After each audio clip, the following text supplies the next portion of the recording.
And we must realize it's the ending that matters. That God's thoughts toward us are good, that we might have an expected end.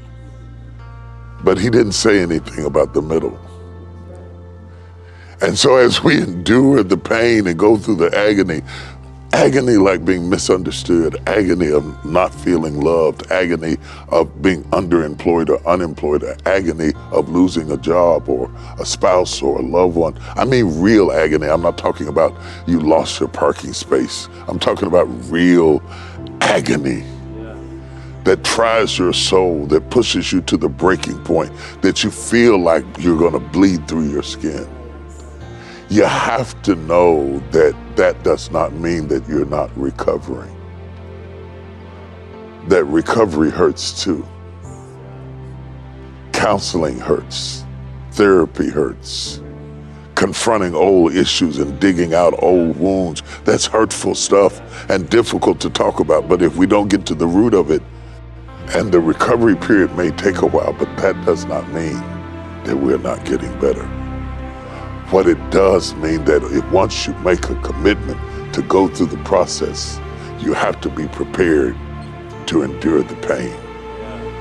Because the pain is a part of the process. Always knowing that the anesthesia to the pain is the blessed hope that we might have an expected end.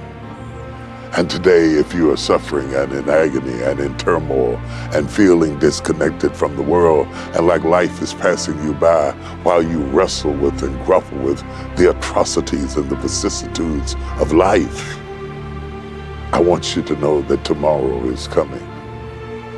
And if you can endure this moment and withstand this agony, if you can endure the darkness of the night, that thousands and thousands of years of prophetic utterances have prepared us to have one cataclysmic, dynamic, explosive, intense weekend so powerful that it would change the trajectory not only of the scriptures itself, but how we see God.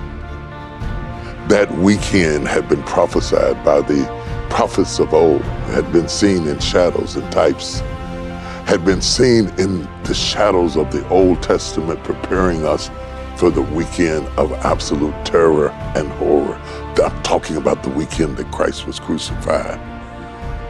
I'm talking about the brutalization and the abuse of one man who took on the sins of the world.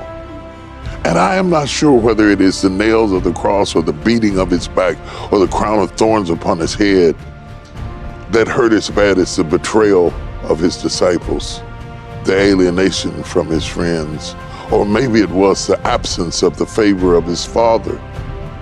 Revelation is born out of loyalty. You're not really my covenant brother until you've seen me in the ditch, until you've seen me bleed out, until you stood by me when others forsook me. You're not really my sister until you put flowers on my stench, until you aromatize my agony. That is the sign of covenant in crushing. And all of us crave someone who will go through with us when we don't smell so good. So the next time you read about this weekend, understand that yes, Jesus is the star. He is the leading man of the whole book. The whole book has prepared us for his entry into the world, and the angels have stood in utter awe and amazement at his entrance into human form, that he would pour out of himself his glory and honor and dwell amongst men was absolutely amazing. And then to be so much a man that he would die like a man when in fact inside he was a God was staggering. Even the apostles, in retrospect, find it difficult to articulate the magnitude of who he was. You must realize that we look at the cross as a place of worship and a symbol of our faith and the authenticity of our Christian belief. But before the cross was a place of faith, it was an execution chamber.